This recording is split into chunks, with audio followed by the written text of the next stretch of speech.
Get ready to get ready. Coming to you live from the MFG studios in the heart of America's summer golf capital. We help you play better golf. It's time to get your game on and take it deep. This is the Mike Fay Golf Show. Here's your host, Mike Fay.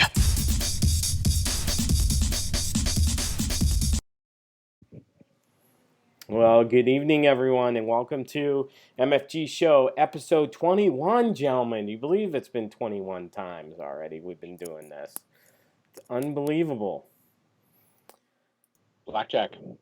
Yes, it's amazing. For all of those that are tuning in here on Facebook, YouTube, and Periscope, we are a live stream that happens every Sunday night at 9 p.m. Eastern Time. Plus, we have a recording of it that you guys can listen to on iTunes and Spotify and TuneIn and wherever you are. My name is Mike Fay. I'm the PGA Director of Instruction at Boyne Golf Academy here in Northern Michigan. Guys, why don't you introduce yourselves tonight? This is the crew of PGA professionals from around the world that help you play better golf. Go ahead, Frank. Well, I'm Frank Guastella, and I'm the teaching professional at the St. Clair Golf Club in southern Michigan, where it was a balmy 51 degrees and windy today. And I'm also a PGA master professional. Go ahead, Brent. Oh, well, I'll go and jump in now. Jason, my name's Brent Davis. I'm an Australian PGA member. I work for the PGA at the moment as the continuing education coordinator, and I also coach out of the PGA Learning and Performance Centre here at Sandhurst Golf Club in sunny Melbourne, but not so sunny today, but certainly warmer than you guys. Yeah, we've had a rough go. I'm Jason Helman, Director of Instruction, Windance Golf Club, and jasonhelmangolf.com. It's my 13th year at the club there. PGA of Canada Teacher of the Year in 2010, PGA of Canada Professional Development Award recipient in 2016. And it's my 27th year teaching, so looking forward to this year, even though it started out kind of cold. Man, you are getting old, Jay. My goodness, look at I started young. You did. I got windburn here today from standing out there for 5 hours in the 40-degree Fahrenheit and 3-degree Celsius weather today. So it was fun, but we had done some good results, even though it was cold. People trooped it out. So if you guys are tuning into our live stream tonight, we are hosting golf's most interactive online show every week, and we are so happy that you're here. So we'll be tuning in and sharing some comments from what we'll be talking about tonight and talking directly with you, which is pretty neat to be able to do this technology and joining all of the small corners of the globe together to help you play better. So tonight, I think that our first comment, exactly right, Mr. Helman, it's not warming up very much, is it, my friend? No. We had snow yesterday in my car. I put that in the story on my Instagram just for fun. Because it's like, get real. Like, it's almost May 1st, and we're still getting snow. So, kind of sucks. But today was at least sunny, but still cold. Yes, it has. And this kind of goes back to a thorn in our side here in Michigan, right, Frank, about boys high school golf. And yeah, it sure is, else. It's, again, down here, we've had snow, we've had rain. This week alone, St. Clair had to play 3 to 4 matches just because the first probably 2 to 3 matches that they had were postponed due to bad weather. And if you think back to last year here in Michigan, where we were getting snow and appreciable amounts of snow, into May, last year there was some schools that only played maybe 1 or 2 high school matches before they even went to regionals. I mean, to me, I don't know how you feel about it, Mike. I think it's unfair. I don't think it's right. Yeah, it's not very good for the sport, first off. Trying to get these kids ahead, not just in golf, but also in life, giving them opportunities to be able to get education and scholarships and things like that. Very difficult when you don't have enough scores to post. And when you do post, the weather is awful. I mean, last week I was down in Cadillac at the country club there. with Big North Conference match. It was 41 degrees, a wind chill of 32, and I'll tell you what, it felt a lot colder than that. And the kids are out there playing. It was so cold, and any second it could have snowed. And it's just tough, you know. And watch the kids work so hard, have to play in that kind of weather. It's very, very difficult. Plus the golf courses, you know, everybody does their best, but they're certainly not in summertime shape, right? So it's definitely difficult. So going on over there, Brent, you were telling us about the weather over there. Well, just before we move on from that topic, I'm curious from an Australian point of view, because we obviously don't have that scholarship-based system where people play high school golf to get into college golf. Do college coaches take that into consideration? So if someone's coming from a state where they may be snowed out for half the year, do they take the scores into account? Do they take that into account that they're playing on poorly prepared golf courses early in the season, or is that taken into account by the coaches scouting players, or is it just kind of bad luck? I think it's part of it, but then also the kids will have to travel outside of state to compete, to post some scores. So you're going to play an AJGA and stuff like that to be able to really, you know, get your scoring averages down and get yourself noticed by college coaches and things like that. There's no doubt. They don't really care. They just look at the score differentials from two-day events. And I don't even think they denote the weather conditions on there. Yeah, you have to travel, right? So you got to go somewhere that's got some warm weather and go play. Brent, one of the girls I work with, she's already played in 4 events, but only one in our state. You know, she was going to Ohio, Kentucky, and Tennessee, which are southern states, just to get some early season action in. And that's what you have to do if that's what if you want to play at the next level here and you want to be recruited. Like Mike said, you got to find games. You have to find tournaments. If you have to travel, you go travel. Yeah. Well, I suppose if you're a college coach and you saw a player that was traveling and playing well at strange golf courses, that would be the type of player I'd be looking to recruit, because obviously they can play different courses and still play well. Absolutely. No, you know, all that kind of stuff. So traveling around for sure with the weather is tough. How's the weather over there now? It's starting to cool off a little bit now. So, but again, cold for us is not cold what you guys face, fortunately. So we've had a bit of a cold and wet run at the moment. So it's a little bit grey and overcast today, but we're looking at 20 degrees Celsius as opposed to minus 20 degrees Celsius that you guys have to put up with.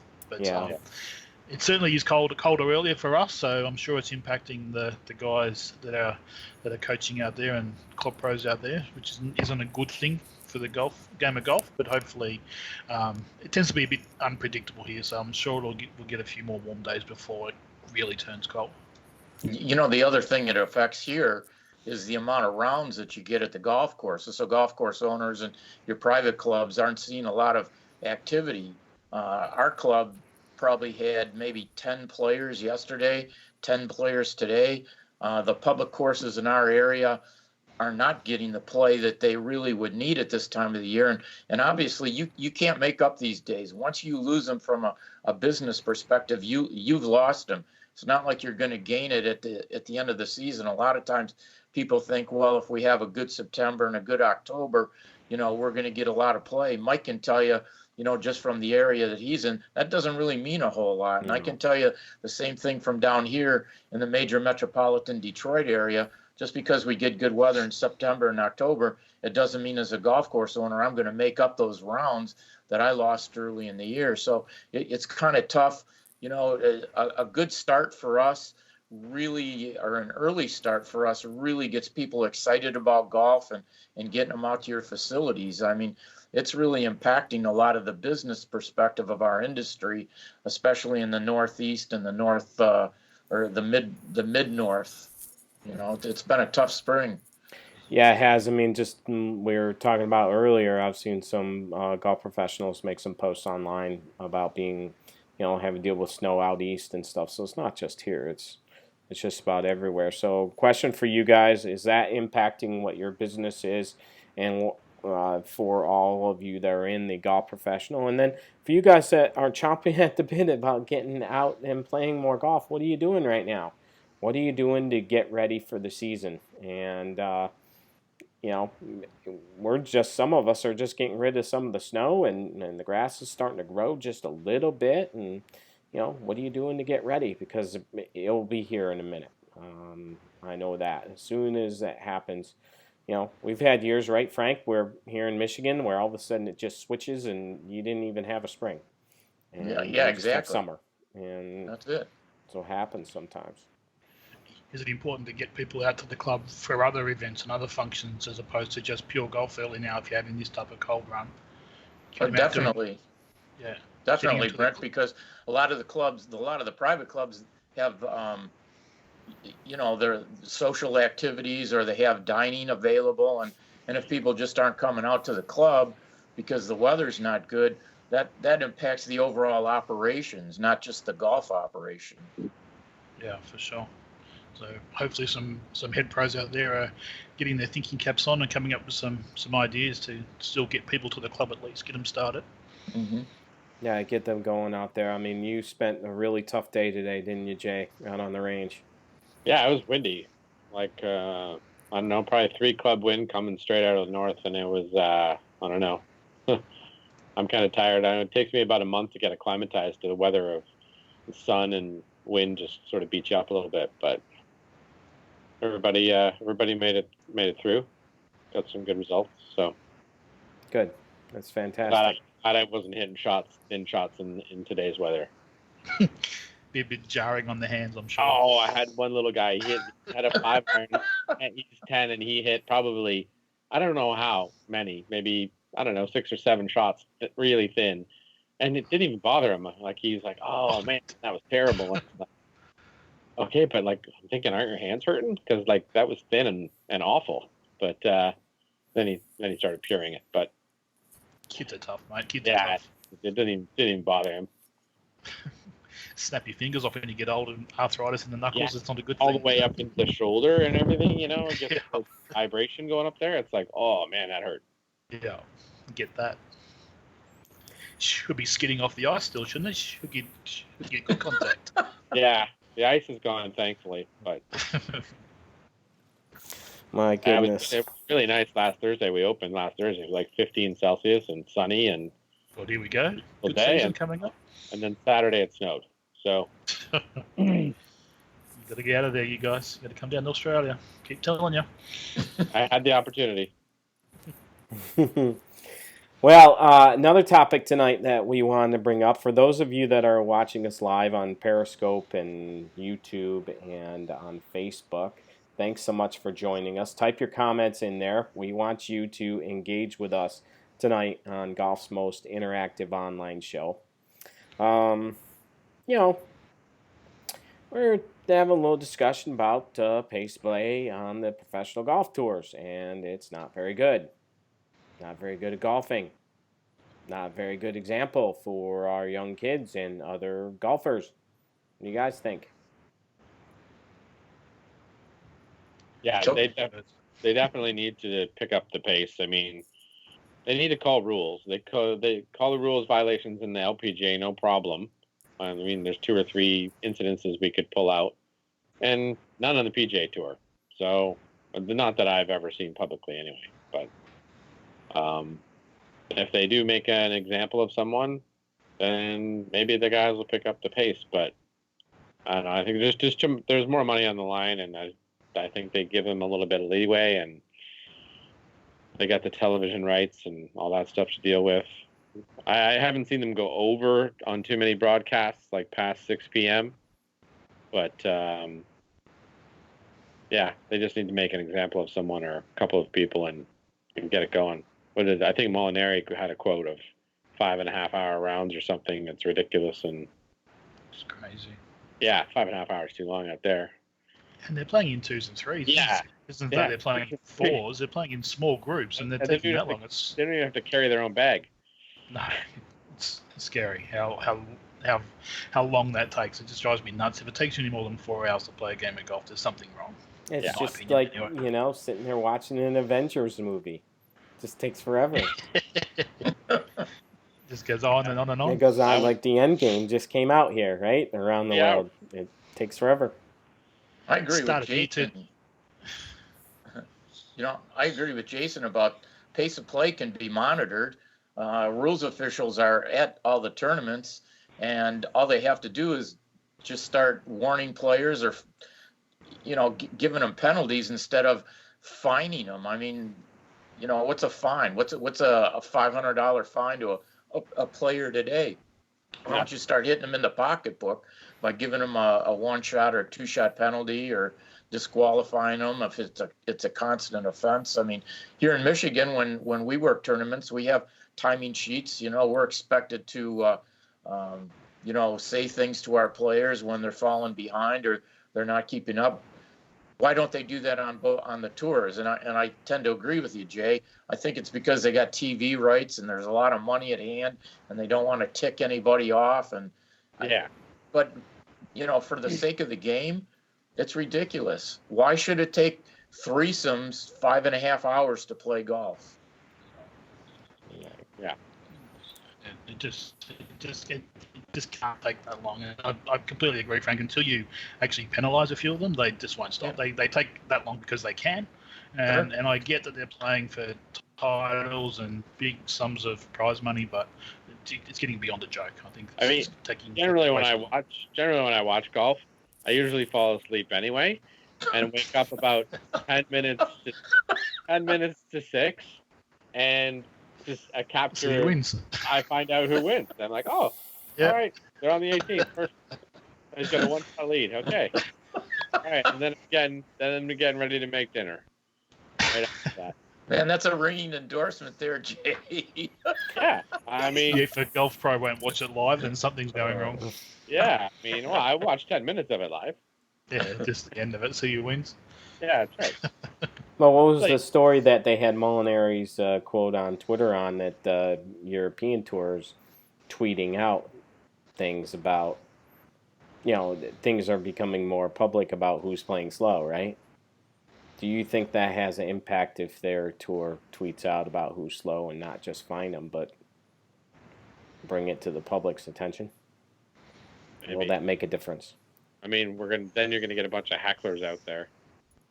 I don't know if that's good for it, but right. But if it comes to the public attention, it can't be a bad thing.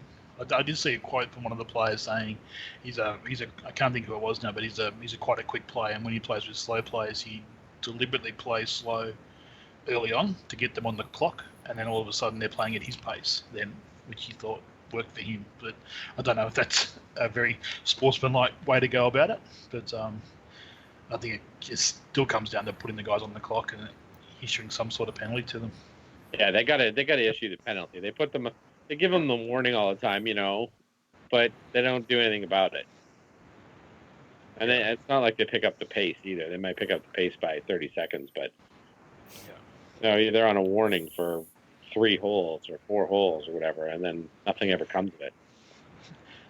Speaking of slow play, did you see that great sprinting demonstration by Adam Scott and Jason Day and a couple of tour players up one of the last holes there? It did. It wasn't. If you jump on social media and check it out, the running styles are not particularly good by any of them. So you can tell they walk around the golf course instead of sprinting. Oh boy! Certainly not a good technique for a 100-meter sprinter. They were trying to get that last hole finished. I remember at working at a country club one time, and it was like, I don't know, 6:30, 7 p.m. And one of the assistants, he thought I was a little heavy. He called me out on it. And I said, buddy, I'll beat you in a sprint, no problem. He's like, all right, let's go right now. I said, okay, I'll get my golf shoes on. Let's go. From the front of the green on number 1 west to the 150-yard marker. And I waxed him. I'd pull a hamstring trying to do that, I think. Oh, no, I waxed him. I had my golf shoes on. He was like 5 strides behind me, and he was a little skinny kid. Oh, man. Pulling a hamstring. I would pull a hamstring doing that. I would face plant and pull a hamstring, I reckon. Yeah, there was no stretching, but we just went out and did it. But one of the back shop kids at the 150, to make sure that, there was no like chest lean for the win or anything, Chest lean for the win. Oh dear. And how old I were can you, see- Jason, when you did I that? was 26. Oh, okay. Yeah. What was the time split for the 150-yard dash? I was fast. I'm a fast sprinter. I don't know. He Okay. didn't time it.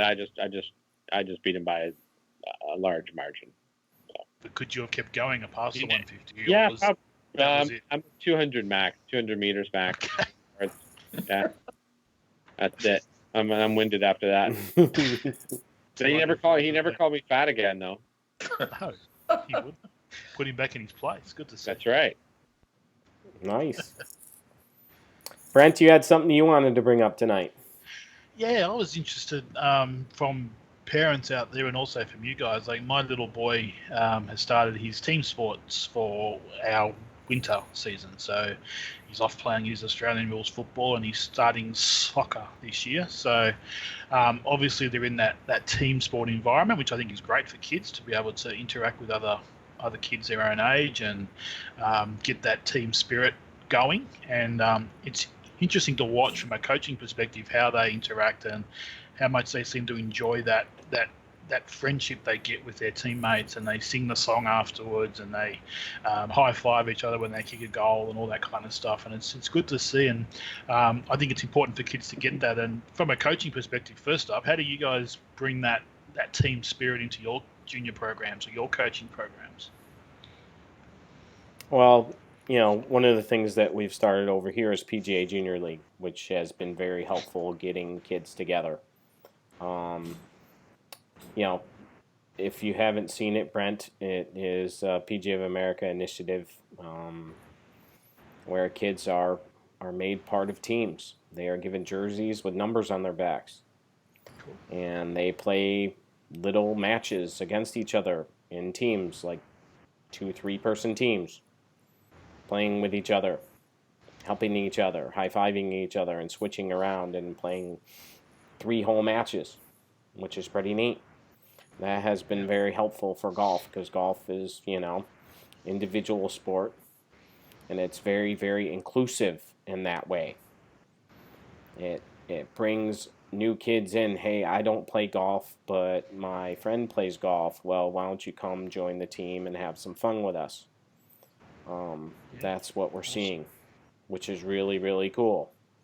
You don't have to be the best golfer to enjoy the game. And that's really, really important in getting more kids out playing golf.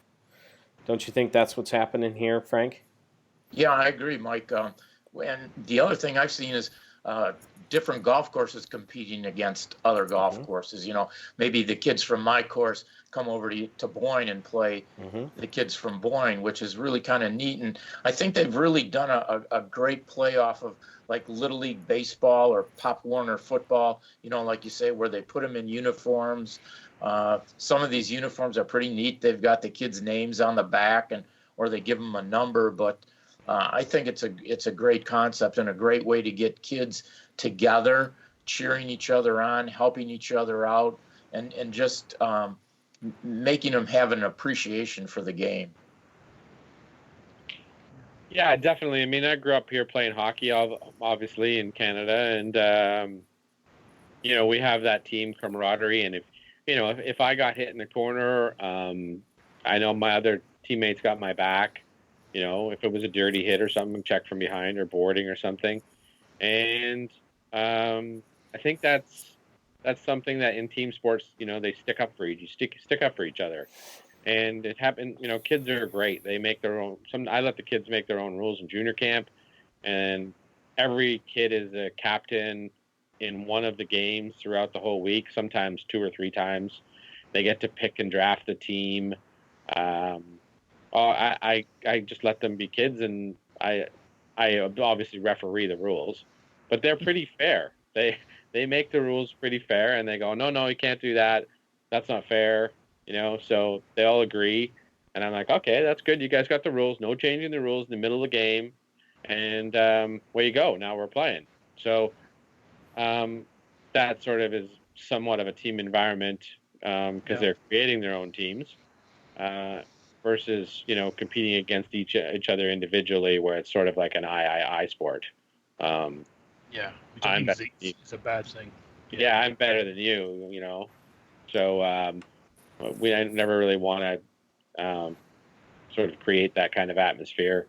I think we saw it in the short game in the movie The Short Game, when one of the kids started to sort of, talk poorly about another kid, and the coach stepped in and said, no, you don't cheer against another kid like that. That's not what you do. This is what you do. So, which was great in that movie to see that. He's sort of at that moment being a little bit of a parent to the junior golfer. So, stepping up. But yeah, the team sports are good. I encourage all my kids to take a little bit of time off and play another sport. And they all play soccer or hockey or baseball or football. One of those sports that it's a team sport. And sort of, Yeah, I think it's great. I think for all the parents out there, just to be aware that specialising kids too early can be a real problem. It shouldn't happen, especially in a late peaking sport like golf. They don't need to specialise in golf at 10, 12 years of age. They should be playing to other sports. There's plenty of crossover skills and that happen from other sports. So the more, and I think if you specialise in an individual sport like golf too early, then you get that very internal, singular mindset, which I think is a bad thing to have, especially for a kid. I think they need that team sport environment as well. Yeah, I've seen many kids that have been sport specific or chosen to be sport specific by their parents, and a lot of them are pretty shy, pretty reserved. Social skills are just being developed now, and in their 20s, so they miss out on a lot of life things, not skills, but life events, when they're doing that, because they're just doing golf 10, 12 hours a day and then going home to work out, and, their friendships are online. They don't even actually interact with people. So I'm 100% against that. I'm actually just finished up my presentation for junior golf workshop with my athletic therapist, and it's the junior golf pathway and the parent's role in the life of a junior athlete.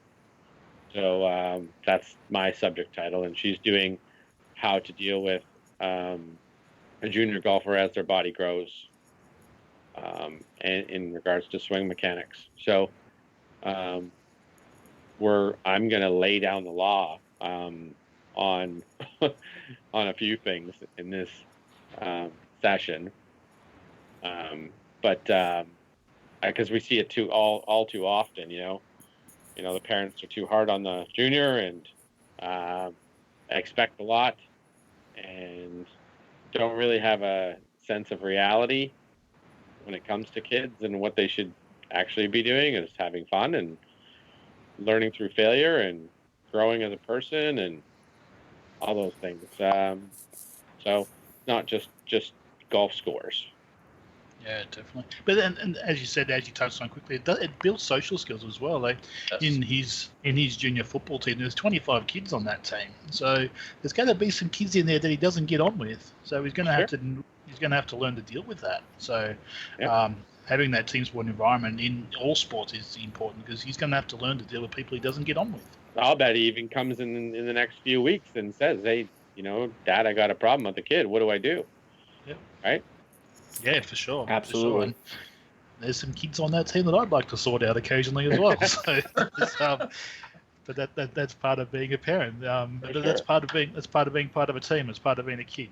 You aren't going to get on with everybody you come across in your life. So, building those skills and building that ability to deal with people that you don't see eye to eye with is an important thing to learn.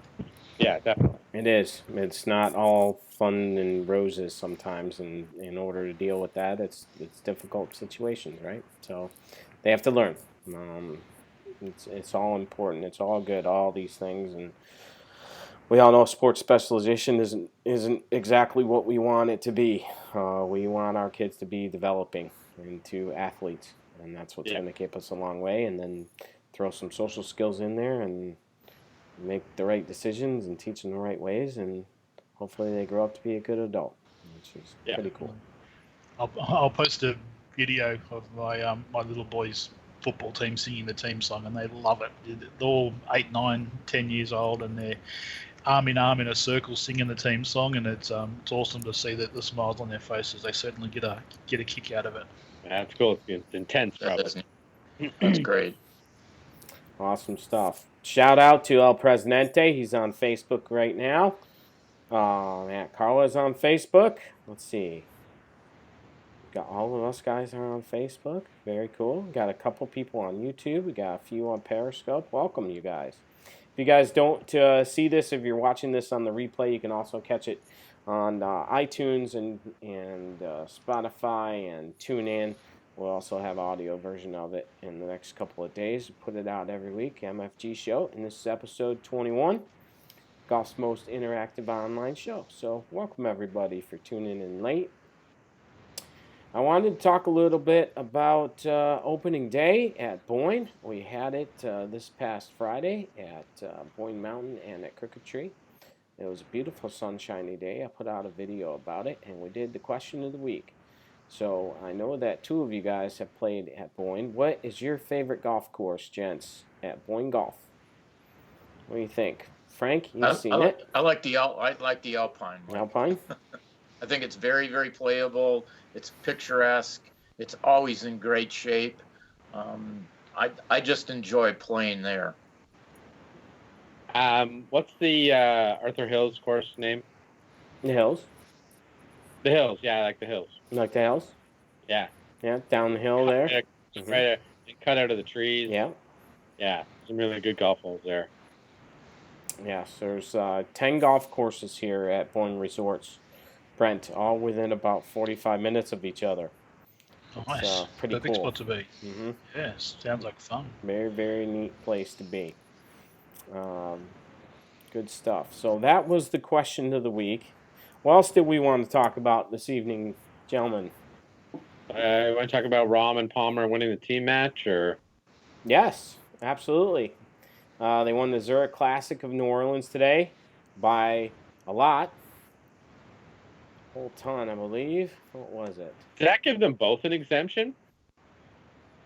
Oh, I don't know if it does. How does that? It would have to, wouldn't it? They both won. I don't know. Maybe it doesn't qualify as an exemption. They get 5 years each instead of 10. I think it's only 2. 2, yeah. Okay. 2 for a regular. 2 for a regular win. They get 12 months each then. Yeah, maybe. Any of you guys out there that are watching our live stream tonight and know that answer, please type it in. Mr. Chumler, welcome, my friend. Awesome to have you on Facebook Live with us. The ladies are playing in Los Angeles this weekend. It looks like we had a big lead going on. I got the hockey game on. It's 2-1 Colorado over San Jose. 2-1 Colorado. I actually don't fall asleep during the hockey game. That's good. Because they play fast. Thank goodness. Yes, Minji Ling did finish when we went on live. Yes. Smoked at 4. Yes, she did. She finished it when we went on. She wasn't done yet, so that's cool. Love it. Yes, she was playing awesome. It was fun to watch there. Australian, taking first place. Good to see the Aussies doing well. Mm-hmm. Who's her coach, Richie? I'm not sure who she's working with at the moment. He's over in Perth. Richie somebody. Oh, Richie Smith. Yeah. Yeah, Richie Smith. Yeah. So no, he's a good coach. He did his apprenticeship about the same time as I did, ex-school teacher. Oh, yeah? Went through and did his traineeship a little bit later on, and has been doing very well in the coaching scene ever since then. Good guy, too. Oh, El Presidente got us yes on exemptions, 400 FedEx points each, got 1 million and a few other things. There you go. Wow, really good. What do you guys think about team competition like that? 2 players playing. Does that make you want to watch golf more? I mean, What's your thoughts on that?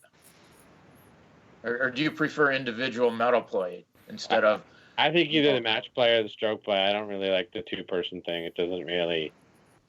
I mean, I only see 10 minutes of it anyway, so. Yeah, I probably shouldn't have asked you, right, Jay? Yeah. No, it's a bad person to ask. Brent and Mike, what do you think? It's probably a hard question for us to answer because we're going to watch golf anyway. It's probably something to throw out there to people that are just starting out. Do you like seeing the different formats? We have a few different formats here in Australia with the Perth Super Sixes where they play 6-hole matches, trying to get something different going. So I don't know. It's hard for us to answer those questions, I think, because we're into golf, whereas someone starting might like that new type of format as something different. Yeah, we would definitely have a bias one way or the other for sure. Yeah, the 2-person stuff is fun. I certainly really enjoy Ryder Cup and President's Cup and stuff like that. That's just totally different, though, Frank. But, yeah. I mean, that I really enjoy. Mike, I got to be honest with you guys.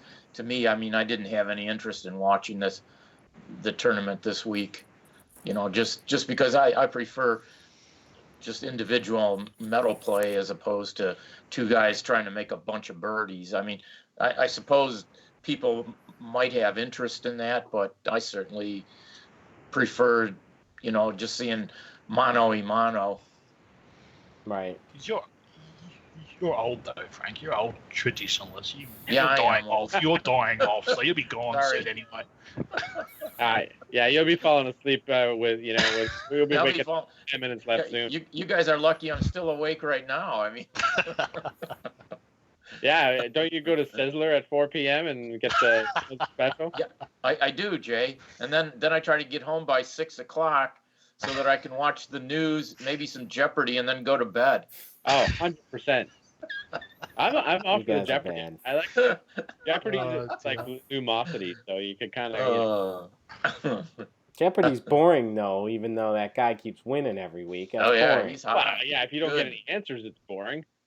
It's like they gave him all the answers already. Yeah, that was Quiz Show, the movie Quiz Show. They actually did give a guy the answers back in the day. Right? I mean, it looks like he has all the answers. He answers before he, I'd say, Frank, you know about the Quiz Show, but I don't want to, That's okay, Jay. Yes, I do know about the Quiz Show. Yeah. I didn't know about the Quiz Show. That wasn't. Yeah, you got to remember that the year I was born, I think television just came out. So. Oh dear. I thought you were old, but I didn't think you were that old. Oh, you guys. El Prez says Boyne's Joey Garber came in 37th with Cody Gribble. So pretty cool. Great job, you guys. Very, very neat. That's awesome stuff on PGA Tour event. Is that the first year that they've done that down in New Orleans? No. Second I think third? it'd be fun to play, but not so much watch. Yeah, I agree with you, Jason. That might be more fun to play than watch. I mean, at least for us, because we're golfers, but golf professionals. But every once in a while, it's cool though. Yeah. Why not? I would like to see the LPGA and the PGA Tour play stuff like that together. Well, they used to do Wendy's 3-tour challenge, but they don't do it anymore. I don't. Yeah, I know. Yeah. I like to see that, and then maybe someday we can have PGA Tour and LPGA Tour play with juniors. That would be a good concept. That is a good concept. Yes, that'd be really, really cool. All right, do we have anything else, gents? We're coming up against the witching hour, and it's almost time for a bedtime. All right. 2 hours past Frank's. A little bit. All right. Well, thank you guys so much for watching this episode of MFG Show, our 21st. Pretty cool stuff, and thank you so much for participating. We are live on Facebook, YouTube, and Periscope, and if you guys don't see it live, you'll be able to catch a replay on all those networks as well as iTunes and Spotify and TuneIn and just about everywhere else in your earbuds. So you guys have a super week. We'll see you next Sunday at 9 p.m. East for our live show. We'll see you guys. Have a See you good one. guys. Guys, talk Have soon. a great week.